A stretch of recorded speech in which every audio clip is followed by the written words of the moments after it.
Πατρί και Υιό και Υιό Πνεύματι και νυν και αεί και εις τους αιώνας των αιώνων αμήν. Παναγία Τριάς, ελεήσον ημάς, Κύριε, φυλάστε αμαρτίες ημών, δέσπες υπόρους της ορμίας ημών, Άγιοι επίσκεψη και ίαση τα ασθενείας ημών.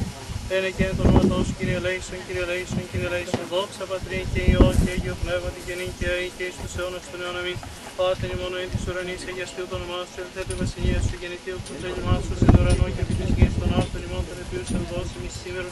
Και άφησε μην τα οφειλήματα ημώνας και εμείς αφήνουμε τους οφειλέτες ημών και εμείς εν έγκυση ημάς εις πειρασμών, αλλά ρίσε ημάς από του πονηρού.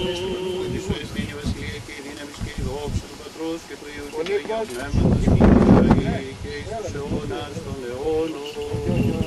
Με τα πνευμάτων δικαίων και τελειωμένων, ασυχάς των νους σου σώτεραν απασών, φυλάτων αυτάς, εις την μακαρίαν ζωή, την πάραση φιλάνθρωπες, εις την κατάβαυση σου, Κύριε, όπου πάντες οι Αγίοι σου αναπαύονται, αναπαύσον και τα ψυχάς των δούλων σου, ότι μόνος υπάρχει στα θάνατος.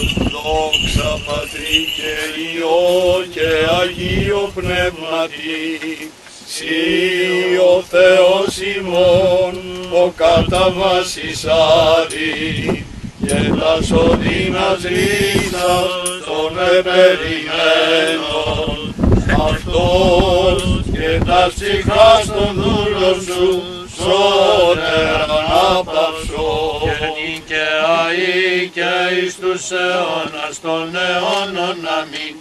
Ημών η αγνή και αχράντος Παρθένος, ήρθε ο ναυράστος κι ήσασα, πρέσβευε υπέρ του ελεηθήνε και συγχωρηθήνε τα ψυχάς των δούλων σου. Ελέησον ημάς ο Θεός και το μέγα ελεός σου, δεομεθάσω επάκουσον και ελέησον. Κύριε ελέησον. Γιατί δεόμεθα υπερ αιωνίας μνήμης και μακαρίας αναπαύσεως, τον εν της ιερής ημών αγώσει, υπέρ της πίστεως και της πατρίδος ημών, ευκλαιός αγωνισαμένων και ηρωικός πεσόντων, πατέρων και αδελφών ημών, και των δούλων του Θεού, τον εν το τόπο του το θυσιαστέντων, Δημητρίου Θωμά, Ιωάννη Δημητρίου Θωμά Θεοδόρου, Ζώη Νικολάου Αθανασίου Ιωάννου, και πάντων την υπέρ της πίστεως και της πατρίδος πεσόντων, νικηφόρος ετέλεσε. Απόδοσον αυτής ο δίκαιος κριτής, τον της δικαιοσύνης στέφανη. Ημίν δε, εις το εκείνον θανάτο ελευθέριζε η ζώση, παράσχω Θεός, αείμνημονεύειν, της υπερόχου αυτών θυσίες, και αναθεωρούντας την έκβαση αυτών της αναστροφής, μιμήστε την ανδρεία. Επίβλεψον, Κύριε Απουρανού, και παθούν δόξα της βασιλείας σου, και το έθνη μόν την ευλογία σου κατάπνωσαν, το ενδόξου στρατού της περίδος ημών πρόστατο, τους γενναίους τα πληγήτωρας ενίσχυε, και πάντα σημάδιστα της υπερμάχους στρατηγούν, εις την νίκην οδύνη. Ότι εσύ η Ανάσταση, η ζωή και η μακαρία ανάπαυσης, πάντων των υπέρ της πίστεως και της πατρίδος, θυσιαστέντων δούλων σου, Χριστέ ο Θεός ημών, και εσύ την δόξαν αναπέμπομεν, συν το ανάρχο σου Πατρί, και το Παναγίο και αγαθό, και ζωπιό σου πνεύμα τιμήν και αΐ, και εις τους αιώνας των αιώνων. Αμήν. Δόξα Συ ο Θεός, η ελπίσιμον δόξα Συ. Δόξα Πατρί και Υιό και Αγίο Πνεύματι και νυν και αεί και εις τους αιώνας των αιώνων αμήν. Κύριε ελέησον, Κύριε ελέησον, Κύριε ελέησον, Δέσποτα Άγιε ευλόγησον. Ο και νεκρών και ζώντων την εξουσίαν έχοντας θάνατον βασιλεύς και αναστάς εκ νεκρών, Χριστός ο αληθινός Θεός, πρεσβείες της Παναχράμου και Παναμόμεγες από το Μητρό, των Αγίων Προπατώρων Αβραάμ, Ισαάκ και Ιακώβ, το ημερήμερου φίλο, της ψυχάς των εν τον τόπο τούτο θυσιαστέντων πατέρων και αδελφών ημών, της δικαίων τάξης. Αμήν. Εν κόρπης Αβραάμ αναπάμψη, Αμήν. Αγίων και δικαίων στην ευθύμηση. Αμήν. Μας μην ελεήσει, αυτούς δε συγχωρήσε και σώσε, ως αγαθός και φιλάνθρωπος και ελεήμων Θεός. Αιωνία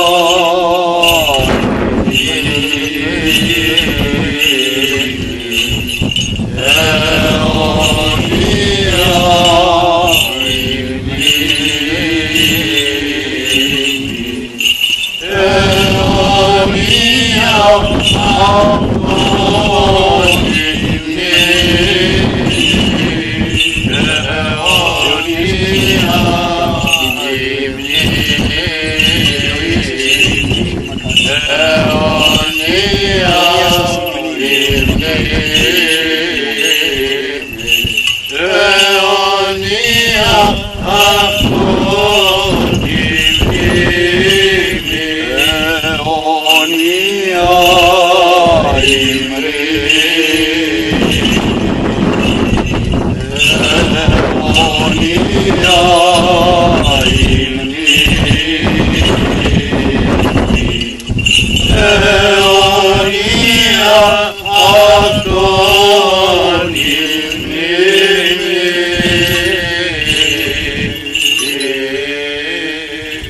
Διευχών των Αγίων Πατέρων ημών, ελέησον Χριστέ ο Θεός ημών, ελέησον και σώσον ημάς.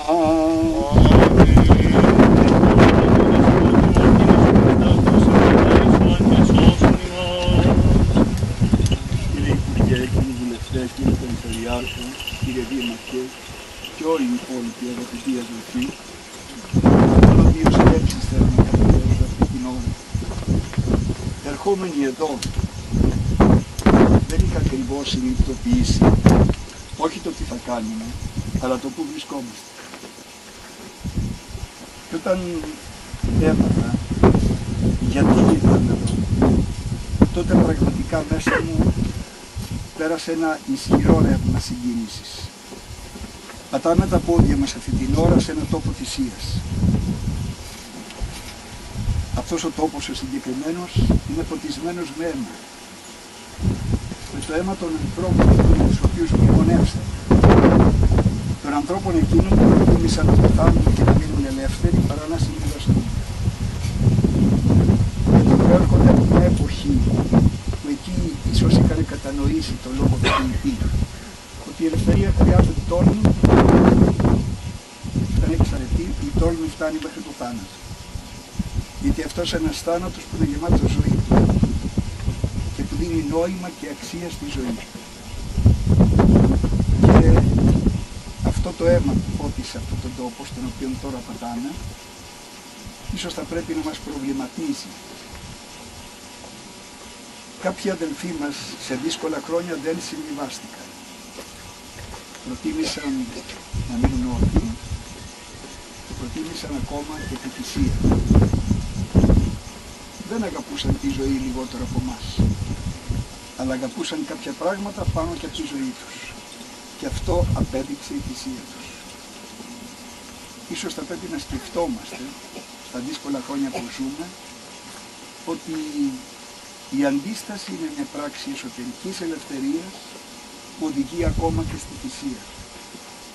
Και τότε μάλλον, εκείνη την εποχή, χάρη στη θυσία αυτών των ανθρώπων που ήταν κατασπαρμένοι σε όλα τα πέρατα της γης, και εδώ στην περιοχή μας έχουμε αρκετά χωριά που έχουν τέτοιους μάρτυρες, θα πρέπει να μας κάνει να σκεφτούμε ότι γι' αυτό ακριβώς ο τόπος μας στάθηκε όρθιος.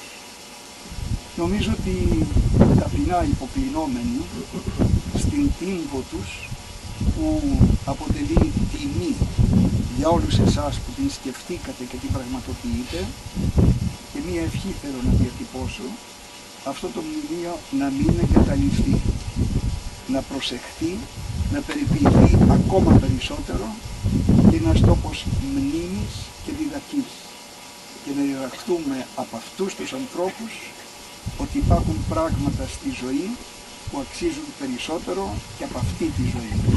Και τότε μπορούμε και να παραμείνουμε ελεύθεροι. Προσκυνώντας τον τόπο της θυσίας, ένα πράγμα εύχομαι, να είμαστε πάντοτε άξιοι της ελευθερίας που αυτοί οι άνθρωποι μας κληρονόμησαν.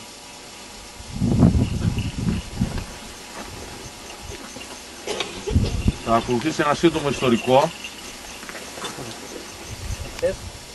Κύριε Περιφερειάρχη, κύριε Δήμαρχε, στρατηγοί επίτιμοι διοικητές του Ιστορικού Πρώτου Σώματος Στρατού και της Στρατηγικής Σχολής Αξιωματικών Σωμάτων, κύριε εκπρόσωποι της Πανελλήνιας Οργάνωσης Αγωνιστών Εθνικής Στρατής 41-44, κύριε εκπρόσωποι άλλων αρχών, αγαπητοί συγχωριανοί, κυρίες και κύριοι, ευχαριστούμε θερμά για την η ανέγερση του οποίου οφείλεται στο συγχωριανό μας βουλευτή Δημήτρη. Ευχαριστούμε ιδιαίτερα γι' αυτό εκ μέρους των συγκεκριμένων συστημάτων, αλλά και από όλων των απανταχούς πολυλακετών. Με την επιτυχούσα συνειδητές που μόλις τελέσαμε και με αισθήματα βαθιάς συγκίνησης και κατάρτισης, αποτίσαμε σήμερα τον ελάχιστο οφειλόμενο φόρο τιμής στη μνήμη 10 συγχωριανών μας, που στην αιματοδομένη αυτή ράχη εκτελέστηκαν από τα γερμανικά στρατεύματα κατά τη Νάμα. Τελέσαμε μνημόσυνο στη μνήμη και άλλων 32 συνολικών του χωριού που θυσιάστηκαν κατά τις ιστορικές χρονικές περιόδους για την πατρίδα. Ήταν 20 Αυγούστου του 1943, η τραγικότερη μέρα για το χωριό, πριν 71 ακριβώς χρόνια. Τότε, με αφορμή το θάνατο από ανάρκη ενός Γερμανού στρατιώτη εκτός των ορίων της κοινότητας, Γερμανοί στρατιώτες, εξαναγκάζοντας τα αδέρφια Βοσκούς, Θωμά και Δημήτριο Ευαγγέλου, 31 και 24 χρόνων αντίστοιχα, να τους οδηγήσουν στο χωριό, κατέφτασαν σε αυτό και κάλεσαν στο κοδομοστάσιο του Αγίου Νικολάου, στην εκκλησία του χωριού, όλους τους άνθρωπους. Και ενώ οι περισσότεροι είχαν φύγει στα γειτονικά δάση για να κλειστούν, 9 φιλήσικοι κάτοικοι, παρασυρμένοι από την δίθεν διακηρύξη των Γερμανών ότι δεν ενοχλούν τάχα όσο ασχολούνται με τις ειρηνικές τους εργασίες, ανταποκρίθηκαν στην πρόσκληση και παρουσιάστηκαν μπροστά τους. Εκτός από τα δύο αδέρφια Ευαγγέλου, συγκεντρώθηκαν μπροστά τους οι παρακάτω. Αθανάσιος Γούτσης και ο γιος του Θωμάς, 61 και 29 ετών αντίστοιχα. Ζώης Μουτσιούλης, 68 ετών.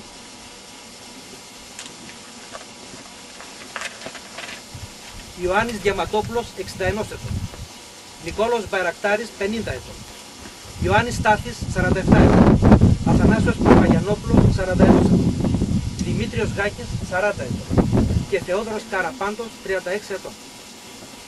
Ενώ φανερός σκοπός των Γερμανών ήταν να τους εκτελέσουν, υλοποιώντας σε άλλη μια περίπτωση την παράλογη και ευαίσθητη διακήρυξή τους, ότι όταν σκοτώνεται από τους Έλληνες ένας Γερμανός, το αίμα του τότε θα πληρώνεται αμέσως με τη ζωή 10 Ελλήνων, με δόλιο τρόπο παραπλάνησαν τους αθώους εκείνους συγκεντρωμένους, λέγοντάς τους ότι τους χρειάζονταν για να επισκευάσουν ένα τμήμα του δρόμου, προκειμένου να διευκολύνεται η κίνηση των οχημάτων τους.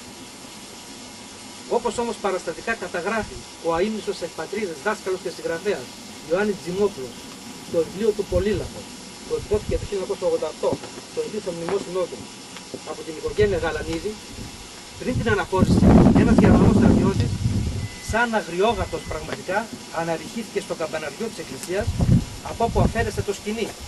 Ενέργεια που είχε ως αποτέλεσμα οι συγκεντρωμένοι να αρχίσουν να υποψιάζονται για τη ζωή τους. Συνεχίζοντας ο συγγραφέας, εξιστορώντας με κάθε λεπτομέρεια τα γεγονότα, μας πληροφορεί ότι κατέβηκαν τη Φοραδίτσα και άρχισαν να ανεβαίνουν μέχρι εδώ, στη θέση Φωτεινού που βρισκόμαστε σήμερα, όπου έμενε να είναι ο Γολγοθάς εκείνος. Ακριβώς εδώ, με συλλογική διαδικασία, διατάχθηκαν να σχηματίσουν γραμμή. Καταλαβαίνοντας πλέον ότι είχε φτάσει στο τέλος τους, περιφρόνησαν τον θάνατο σε σπον της ηθοκρατίας για την Ελλάδα. Αμέσως εκτελέστηκαν οι 10 από αυτούς, απαιτώμενοι έτσι σε προϊονικό θάνατο. Σε μια ένδειξη μεγαλείου της πατρικής ιστορίας, όπως εγγραφιόταν σημαίνει ο αείμνηστος συγγραφέας, είχε προηγηθεί μια απέτητα προσπάθεια του πατέρα Αθανασίου Γούτση να πάρει τη θέση ο απόσπασμα του γιου του Θωμά. Ο τυπικός πατέρας εμποδίστηκε στην προσπάθειά του αυτή και αφέθηκε ελεύθερος για να μεταφέρει τη φρικτή είδηση στο χωριό. Πράγμα που κατάφερε να κάνει πριν πέσει λιπόθυμο. 2 μήνες ακριβώς αργότερα, τον Οκτώβριο του 1943, κατά τραγική ηρωνία, λίγο μακρύτερα από τον τόπο αυτό, εκτελέστηκε και ο ίδιος σε μια άλλη ομαδική εκτέλεση 6 ατόμων, μαζί με άλλα 2 παιδιά του, την Αθηνά και τον Γεώργιο, 20 και 17 χρόνων αντίστοιχα. Όμοιο ξεκλειδισμό της οικογένειάς της γνώρισε και μια άλλη οικογένεια του Ευαγγέλου, αφού εκτός του Δημητρίου και του Θωμά είχε προηγηθεί ο θάνατος στην Αλβανία του αδερφού του Ευαγγέλου, καθώς και άλλου αδερφού του, του Λεωνίδα, 22 ετών, αργότερα από Νάρκη, μετά την αποχώρηση των Γερμανών. Η φρίκη, με βάση και μαρτυρίες επιζώντων, είναι η μόνη λέξη που μπορεί να δώσει τις σκηνές που διαδραματίζαν στο γονό, ύστερα από την είδηση της ομαδικής εκτέλεσης. Μόνο όσοι από το παρευρισκόμενο σήμερα βίωσαν το τραγικό εκείνο γεγονός μπορούν να το επιβεβαιώσουν. Οι θυσίες ήταν τα πρώτα θύματα των Γερμανών στην επαρχία και πλημμύρισε με συγκίνηση, όπως ήταν αυτονόητο, όλη την Ελλάδα. Στο σημείο αυτό θα ήθελα να συγκαλέσουμε, τιμώντας τη μνήμη τους, προσκλητήριο των ηρώων που πότισαν το αίμα τους σε αυτή εδώ την τοποθεσία. Γάκης Δημήτριος, Γούτσης Θωμάς, Διαματόπουλος Ιωάννης, Ευαγγέλου Δημήτριος, Ευαγγέλου Θωμάς, Καραπάντος Θεόδωρος, Μουτσιούλης Ζώης, Μπαϊρακτάρης Νικόλαος, Παπαγιανόπουλος Αθανάσιος και Στάθης Ιωάννης. Αθάνατη! Από το σημερινό μας προσκλητήριο δεν πρέπει να απουσιάσει κανένας από όσους θυσιάστηκαν για την πατρίδα σε όλες τις διαδοχικές ιστορικές περιόδους. Προσκαλούμε λοιπόν κατά περίοδο και χρονολογική ημερομηνία θανάτου, τιμώντας την μνήμη τους και τους παρακάτω ήρωες. Πεσόντες στα πεδία των μαχών κατά Βαλκανικούς πολέμους 12-13, Πρώτο Παγκόσμιο Πόλεμο και Μικρασιατική Εκστρατεία. Καραντίνας Θεόδωρος, Καραντίνας Ιωάννης, Τσαβασίλης Νικόλος Ικούγια. Πεσόντες στο μέτωπο της Αλβανίας. Ευάγγελος Ευαγγέλου, Βασίλειος Φωκάς και Ευάγγελος Καραμπούντου. Εκτελεστέντες ή φωνευτέντες από Ιταλούς την Άνοιξη του 43. Χριστόφορος Βαϊνάς και Ιωάννης Μπαντέμας. Κατά τη γερμανική κατοχή.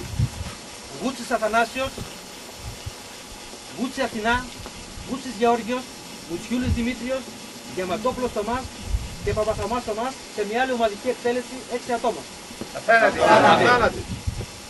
Επίσης κατά τη γερμανική κατοχή μεμονωμένα φωνεύτηκαν παρακάτω. Μπαϊρακτάρης Μάρκος, Δίνας Μητριάδης, Τσαβασίλη Αλεξάνδρα, Τσαβασίλη Ζωή και Παπαχρήστου Παναγιώτης. Αλλά και μετά την αποχώρηση των Γερμανών. Υπάρχουν θύματα. Μπριάζας Κωνσταντίνος, Παπαγιαννόπουλος Ιωάννης, Παπαγιαννοπούλου Αθηνά, Παπατόλιος Κωνσταντής, Ευαγγέλου Λεωνίδα, Βλαχόπουλος Παναγιώτης, Δίνα Δέσπο και Τζιμόπουλος Γεώργιος. Παραμένετε λοιπόν αθάνατοι ήρωες του μαρτυρικού αυτού χωριού με βάση τον πληθυσμό του, μαζί με τους άλλους μάρτυρες του Διστόμου, των Καλαβρίτων, του Χορτιάτη και τόσων άλλων ηρωικών τόπων της πατρίδας της. Παρότι φύγατε πρόωρα, λείποντας ανυπόφορα στη συνέχεια από τις οικογένειές σας, επιλεχθήκατε όλοι σας να ποτίσετε κι εσείς με το αίμα σας το δέντρο της λευταριάς, ώστε να ψηλώσει ακόμα περισσότερο. Η θυσία σας εκείνη σίγουρα δεν πήγε χαμένη, γιατί ενδυνάμωσε ακόμα περισσότερο την εθνική ενότητα, συμβάλλοντας έτσι αποφασιστικά στην πολυπόθη τελική απελευθέρωση. Θυσιαστήκατε δηλαδή για την πατρίδα, για την Ελλάδα. Και όπως λέει ο ποιητής, αν είναι να πεθάνει κανείς για την Ελλάδα, ποια είναι η δάφνη. Μια ζωή κανείς πεθαίνει. Αιωνία σας η μνήμη, αθάνατη νεκρή.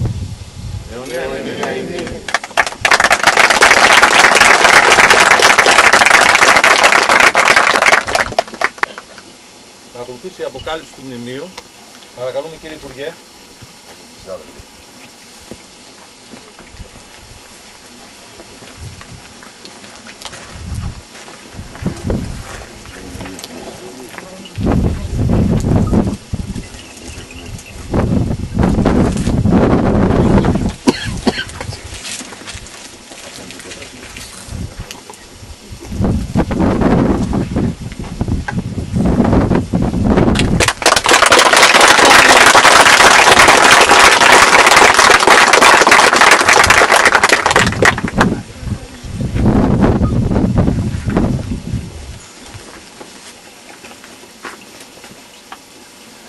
Θα υπακολουθήσει η κατάσταση Στεφάνων. Εκ μέρους της Βουλής των Ελλήνων, κύριε Υπουργέ, παρακαλούμε για την κατάσταση του πρώτου Στεφάνου.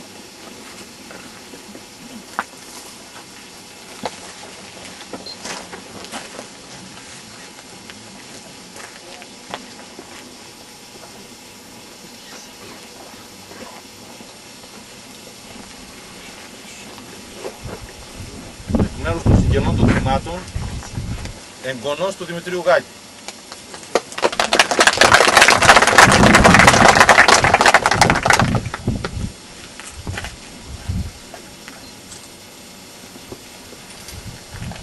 Ο εκπρόσωπος του εκπροσώπου της Πανελλήνιας Οργάνωσης Αγωνιστών Εθνικής Αντίστασης.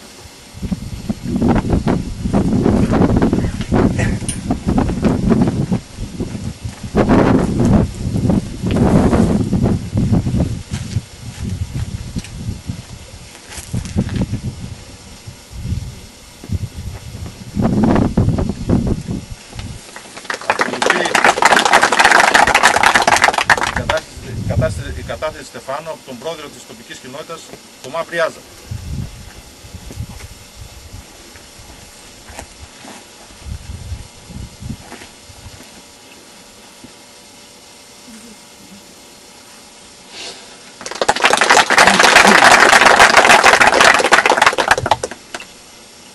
Παρακαλούμε τώρα σε τήρηση 1 λεπτού σιγής στη μνήμη των πεσόντων.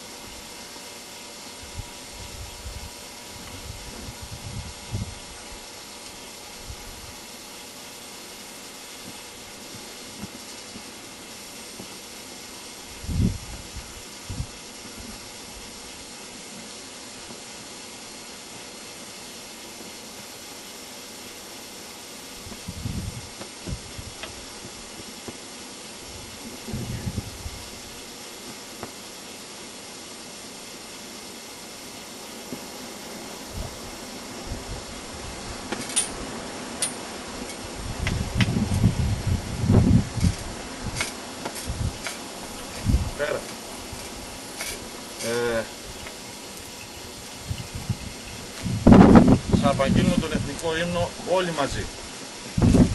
Σε γνωρίζω από την όση του σπαθιού την τρομερή.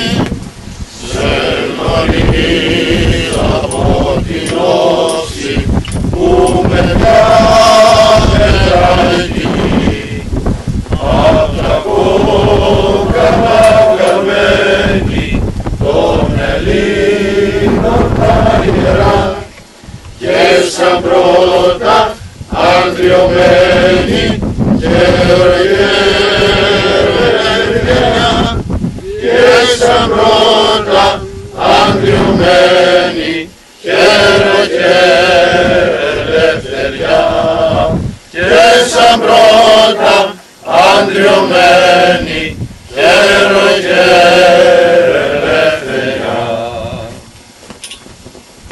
Ευχαριστούμε όλους. Ναι, κύριε Υπουργέ. Και θα κάτσουμε γιατί δεν θα το κάνω στους λόγους απλώς. Μια στιγμή.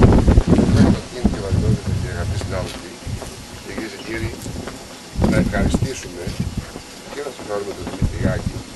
Κάτι το οποίο ήταν υποχρέωση των δικών παραγόντων, το έκανα αυτό. Θα έπρεπε να έχει γίνει εδώ και χρόνια. Εγώ τον Δημήτρη έχουμε ένα κοινό σημείο. Ότι 1000 χιλιόμετρα παρακάτω, στο Μεσόβουνο είναι ο δικός μου παππούς. Και δεν παίζει ρόλο αν εκεί τα θύματα είναι 500 και εδώ είναι 8. Θα παρακαλούσα λοιπόν με πολύ σεμνότητα και σοβαρότητα και τον Δήμαρχο και τον καινούργιο Περιφερειάρχη αυτή η μέρα πρέπει να ενταχθεί στις μέρες του νομού και της περιφέρειας για τη συγκεκριμένη τιμή προς αυτούς τους ανθρώπους που χάσαν τη ζωή τους. Δεν παίζει κανένα ρόλο αν είναι ένας ή δύο ή αν είναι 500 όπως είναι στο Μεσόβουνο του Σπύρου. Ευχαριστώ πολύ. Ευχαριστούμε κύριε Υπουργέ. Θα ακολουθήσει μια λιτή δεξίωση στο χωριό, να γνωρίσετε λίγο και το χωριό μας και να ευχαριστήσουμε όλους όσοι συνέδραμαν σε αυτό εδώ. Και τον Δημήτρη Γάκη, και τον Θωμά του Μπριάζα, και τον Αλέξανδρο Μπριάζα και πολλές γυναίκες από το χωριό που είναι ανώνυμες. Ευχαριστούμε πολύ. Και του χρόνου.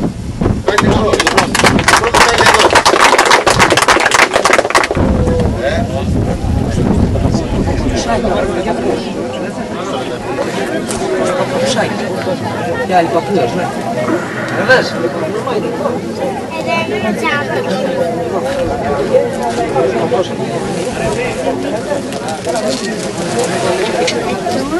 Έτσι, για να φαίνονται όλα τα ονόματα.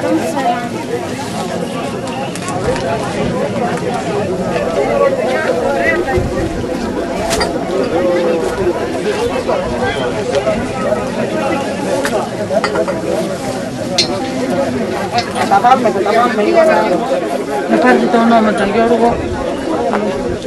Τσάκι, μόνο εκεί θα δεις.